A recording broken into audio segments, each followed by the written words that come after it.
ఆ కథలు బాబు కథలు, వేడి వేడి సమోసాలు లాంటి 4 కథలు. చందమామ కథ. డబ్బిచ్చి. అనగనగా ఒక ఊళ్ళో ఒక అబ్బాయి చాలా తెలివైనవాడు. ఒక రోజున ఎక్కడికో వెళ్తూ దోవలో మిఠాయి అంగడి కనపడితే బుట్టెడు మిఠాయిలు అరువు తీసుకొని తన పేరు డబ్బిచ్చి అని చెప్పి మళ్ళీ వస్తానని మిఠాయి తింటూ ఇంకో ఊరు వెళ్ళిపోయాడు. కోమటి అతని కోసం చాలాసేపు చూసి ఆఖరికి రాజుగారితో డబ్బిచ్చి మిఠాయి పట్టుకెళ్ళాడు అని ఫిర్యాదు చేశాడు. ఎవరు పట్టుకెళ్లారు అని రాజుగారు అడిగారు. డబ్బిచ్చే పట్టుకెళ్ళాడు అని చెప్పాడు కోమటి. ఇకనే పద పద అన్నారు రాజుగారు. ఈలోపు మన అబ్బాయి గారికి దారిలో రాజుగారి చాకలి కనపడ్డాడు.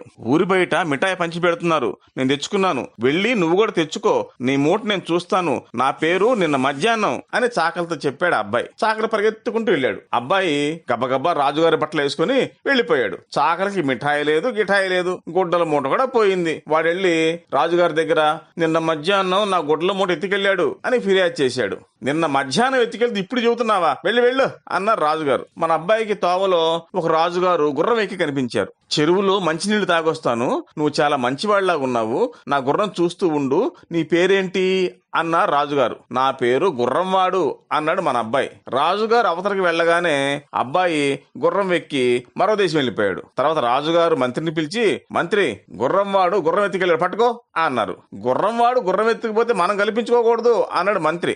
అబ్బాయి ఒక ఏటి ఒడ్డుకు వచ్చాడు. అక్కడ ఏరు దాటడానికి ఒక ముసలమ్మ, చక్కని చుక్కలాంటి మనవరాలు కూర్చొని ఉన్నారు. ముసలమ్మ, మిమ్మల్ని ఏరు దాటిస్తా, ముందు పిల్లని దాటించిన తర్వాత నిన్ను దాటిస్తా, నా పేరు దాని మొగుడు అని చెప్పాడు. ముసలమ్మ సరే అంది. మన అబ్బాయి పిల్లను గుర్రం మీద కూర్చోబెట్టుకుని ఏరు దాటించి తీసుకుపోయి దాన్ని పెళ్లాడి సుఖంగా ఉన్నాడు. నా పిల్లను దాని మొగుడు తీసుకెళ్లాడు అని రాజుగారి దగ్గర ఫిర్యాదు చేసింది ముసలమ్మ. దాని మొగుడు గనక తీసుకెళ్లాళ్లే, మాట్లాడకుండా ఊరుకా అన్నాడు రాజు. ముసలమ్మ ఏడుస్తూ వెళ్ళిపోయింది.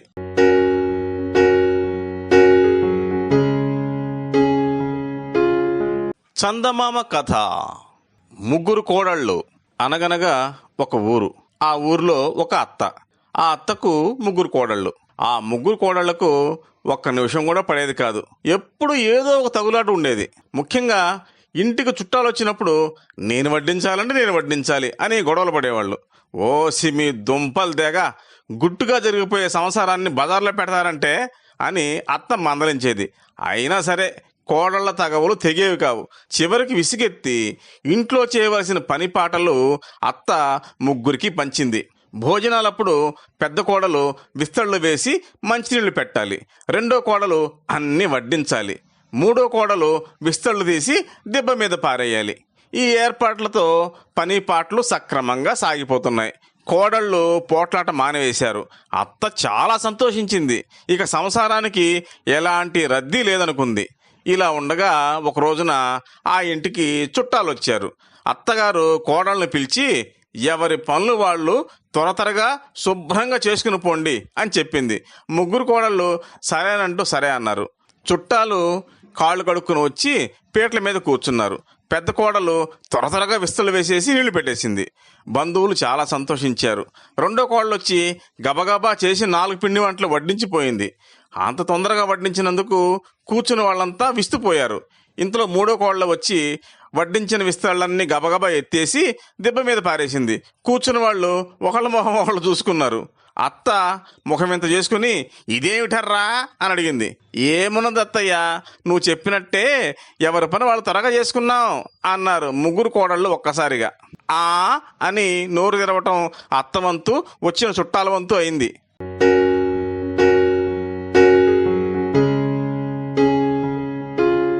చందమామ కథ. బ్రహ్మరాక్షసుడు. పూర్వం ఒక భాగ్యవంతుడు ఉండేవాడు. అతనికి కొన్ని వేల ఎకరాల పొలం ఉండేది. అయితే అతను వట్టి పిసినిగొడ్డు, పిల్లికి కూడా బిచ్చం వేసేవాడు కాదు.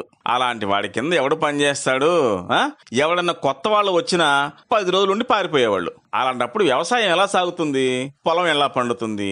అన్ని వేల ఎకరాలు బీళ్లు కాసాగాయి. అయినా కూలీలను సరిగా చూసిన పాపాను పోలే. కానీ పొలాలు పాడైపోతున్నందుకు మాత్రం విచారపడుతూ ఉండేవాడు. ఒక రోజున ఆ భాగ్యవంతుడి ఇంటికి ఒక సన్యాసి వచ్చాడు. ఆ సన్యాసికి ఈ భాగ్యవంతుడు తన గోడంతా చెప్పుకున్నాడు. అదంతా విని సన్యాసి జాలిపడి ఒక మంత్రం ఉపదేశించాడు. భాగ్యవంతుడు సన్యాసి చెప్పినట్టుగా ఆ మంత్రం 108 సార్లు జపించగానే ఓ బ్రహ్మరాక్షసుడు ప్రత్యక్షమై నీకేమి కావాలి అని అడిగాడు. నాకు పని చేసి పెట్టాలి అని భాగ్యవంతుడు అన్నాడు. సరే చేస్తాను అన్నాడు బ్రహ్మరాక్షసుడు. నేను దమ్మిడి కూడా ఇచ్చుకోలేను అన్నాడు పిసినగొడ్డు. పర్వాలేదు అన్నాడు బ్రహ్మరాక్షసుడు. తేరగా పనిచేసి పెట్టేవాడు దొరికేసరికి భాగ్యవంతుడు సంతోషించి నా పొలమంతా దున్నిరా అని చెప్పి బ్రహ్మరాక్షసుడికి చెప్పాడు.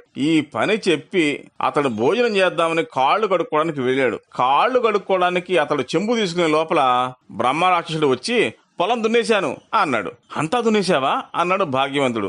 అంతా దున్నేశాను అని చెప్పాడు రాక్షసుడు. భాగ్యవంతుడు ఆశ్చర్యపోయినప్పటికీ ఆ కాస్త దున్నడానికి ఇంతసేపు పట్టిందా అని దబాయించాడు. బ్రహ్మరాక్షసుడు ఏదో చేశానండి, తర్వాత ఏం చేసేది అన్నాడు. పొలానికి అందరికి నీళ్లు పెట్టి దమ్ము చేసి తొందర రావాలి అన్నాడు భాగ్యవంతుడు మేకపోతే గాంభీర్యంతో. బ్రహ్మరాక్షసుడు వెళ్లి భాగ్యవంతుడు పీఠం మీద కూర్చునేటప్పటికల్లా వచ్చి నీళ్లు పెట్టి దమ్ము చేసి వచ్చాను, ఇంకేం చెయ్యాలి అన్నాడు. అయ్యా ఒక్కసారి దమ్ము చేశావా?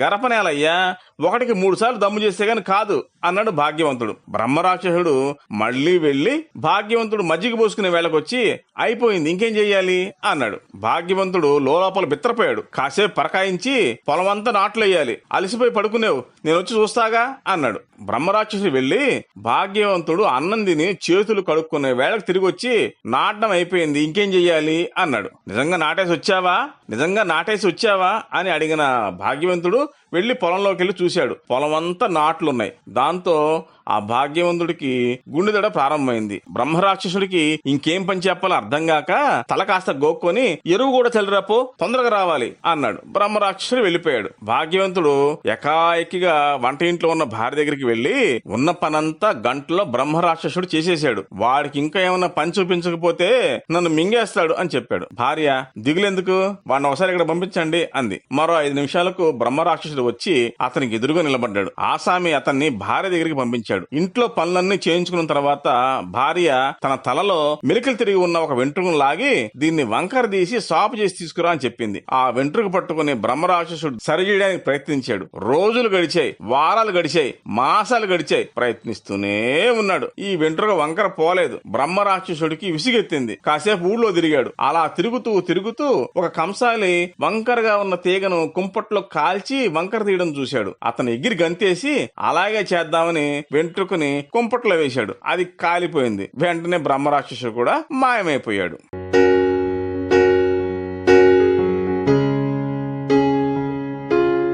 చందమామ కథ.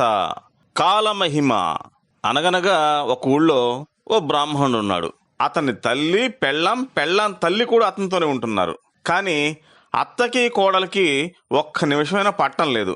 ఒకరోజు బ్రాహ్మణుడు ఇంటికి రాగానే పెళ్ళాం ఈవేళ మీ అమ్మగారిని ఇంట్లోంచి బయటికి పంపేయాలి, లేకపోతే నేను నూతిలో పడి చేస్తాను అనంది. పెళ్ళాం చచ్చిపోతుందేమోనని భయపడి బ్రాహ్మడు తన తల్లిని ఇంట్లోంచి వెళ్ళగొట్టడానికి ఒప్పుకున్నాడు. ఆ రాత్రి పెందలకాడే భోజనం చేసేసి తల్లి దగ్గరికి వెళ్లి అమ్మా చెల్లెలికి జబ్బుగా ఉందంట, నిన్ను వెంటనే రమ్మంది అన్నాడు. పదరా నాయన వెళ్ళి వద్దాం, నన్ను వెంటనే దిగబెట్టరా అంది తల్లి కూతురు మీద ప్రేమ కొద్దీ. ఆ రాత్రే తల్లిని తీసుకుని కొడుకు బయలుదేరాడు. మధ్యదారిలో ఓ చిన్న అడవి ఉంది. ఆ అడవిలోకి వెళ్లిన తర్వాత తల్లిని నడవమని తాను వెనకాల ఉండిపోయి ఆ బ్రాహ్మణుడు ఇంటికి వెళ్ళిపోయాడు. కొడుకు వస్తున్నాడు కాబోలు అనుకుంది ఆ తల్లి. కొంత దూరం వెళ్ళాక వెనక్కి తిరిగి చూస్తే కొడుకు లేడు.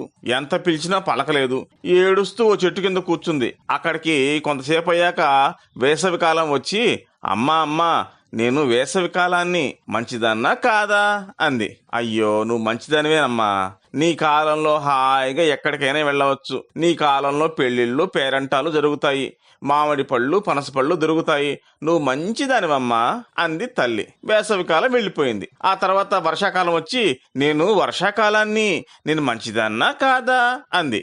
అయ్యో నువ్వు మంచిదానివమ్మా, నువ్వు లేకపోతే నీళ్ళే లేవు, నీరు లేకపోతే మేము బతకడం ఎట్లాగా, చెరువులు నిండుతాయి, నీ వల్లే పంటలు పండుతాయి, నువ్వు మంచిదానివమ్మా అంది తల్లి. వర్షాకాలం సంతోషంగా వెళ్ళిపోయింది. శీతాకాలం వచ్చి అమ్మా నేను శీతాకాలాన్ని నేను మంచిదన్నా కాదా అంది. అయ్యో, నువ్వు మంచిదానివమ్మా, నీ కాలంలో హాయిగా నిద్రపోవచ్చు, జాంపళ్ళు సీతాఫల పళ్ళు వస్తాయి, నువ్వు మంచిదానివమ్మా అంది తల్లి. వెంటనే 3 కాలాలు ఒకేసారి ప్రత్యక్షమయ్యి, నువ్వు మాట్లాడితే మాణిక్యాలు రాలుతాయి, నువ్వు నవ్వితే నవరత్నాలు రాలుతాయి అని దీవించి ఆవిడ అడగకుండానే ఆవిడని తీసుకెళ్లి కొడుకింటి దగ్గర దిగబెట్టాయి. తెల్లారగానే కొడుకు కోడలు వాకిట్లోకి వచ్చి ఈవిడని చూసి నిర్ఘాంతపోయారు. ఎలా వచ్చారత్తయ్యా అంటూ ప్రేమ ఉన్నదానిలా అడిగింది కోడలు. ఏదో మాట్లాడింది అత్త. మాణిక్యాలు రాలాయి. కోడలు ఆశ్చర్యపడి మాణిక్యాలు ఎరుకుంటుంటే అత్త నవ్వింది. నవరత్నాలు రాలాయి. ఇంకా ఆశ్చర్యపడింది కోడలు. అప్పటి నుంచి అత్తగారిని కొద్దిగా గౌరవించేది. కానీ ఓ పెద్ద విచారం పట్టుకుంది కోడలికి. ఈ రాలే రత్నాలు మాణిక్యాలు మా అమ్మ నోటి నుంచి రాలక అత్త నోటి నుంచి రాలుతున్నాయి, మా అమ్మను కూడా ఇలాగే చెయ్యాలి అనుకుంది. వెంటనే మొగుడిని పిలిచి తన తల్లిని కూడా అడవిలో వదిలేసి రమ్మంది. సరే అన్నాడు బ్రాహ్మడు. ఆ రాత్రి భోజనాలు అయ్యాక అత్త అల్లుడు అడవికి వెళ్లారు. తన తల్లిని వదిలేసిన చోటే అత్తను వదిలి అల్లుడు ఇంటికి వెళ్ళాడు. అత్తగారు ఓ చెట్టు కింద కూర్చుంది. కొంతసేపు అయ్యాక వేసవికాలం వచ్చి, అమ్మా నేను వేసవికాలాన్ని మంచిదానేనా అంది. అనగానే, చాలే నీ మంచి చెప్పక్కర్లేదు, వేధవ మంచి, ఎండలు తెక్కాస్తాయి, ఈ చెవి గడుపు ఆ చెవి కొడుతుంది, మంచి నీళ్ళైనా దొరకవు, వేధవ కాలం పఫా అంది. వేసవి కాలం వెళ్ళిపోయింది. వర్షాకాలం వచ్చి, అమ్మా నేను మంచిదాన్నేనా అంది. చిచే వేధవ వర్షాకాలం, వర్షాలు పట్టుకుంటే వదలవు, జారు బురద, మడిబట్టైనా ఆరదు, ఓ ఊరు వెళ్దామంటే లేదు అంది అత్త. వర్షాకాలం వెళ్ళిపోయింది. శీతాకాలం వచ్చి నేను మంచిదాన్నేనా అంది. చిచి మొండా మంచి, నీ మంచి చెప్పాలి, వేధవచ్చాలి, ఎంతకో వదలదు, ఇట్టే పొద్దు పొడుస్తుంది, అట్టే మాయమవుతుంది, ఎంతకీ తెల్లారదు పపా అంది అత్త. వెంటనే 3 కాలాలు ప్రత్యక్షమయ్యాయి. అత్తను ఓ గాడిదని చేసేసి కూతురు గుమ్మంలో వదిలిపెట్టి, నువ్వు మాట్లాడితే నోట్లో పురుగులు రాలుతాయని చెప్పి వెళ్ళిపోయాయి. తెల్లవారు నిద్రైనా పట్టక ఎప్పుడు అమ్మ వస్తుందా, ఎప్పుడు రత్నాలు రాలుతాయా అని చూస్తుంది బ్రాహ్మడి పెళ్ళం. లేవగానే గుమ్మంలో గాడిద కనపడింది. ఇదేమిటి గాడిద ఎలా వచ్చింది అనుకుంటుండగా ఆ గాడిద రూపంలో ఉన్న ఆమె తల్లి జరిగిన సంగతి అంతా చెప్పింది. అలా చెబుతుంటే నోటంట పురుగులు రాలుతున్నాయి. తన అసూయ వల్ల ఇలా అయిందని దుఃఖించింది ఇల్లాలు. జరిగిన సంగతి అత్తగారికి తెలుసుకుంది కోడలు. మా అమ్మ నోరు మంచిది కాదని ఏడిచింది పాపం. అంచేత కష్టంగా ఉన్నప్పటికీ ఏ కాలాన్ని తిట్టకూడదు. అన్నయ్యలు అక్కయ్యలు ఎప్పుడు ఏ కాలాన్ని తిట్టకండే,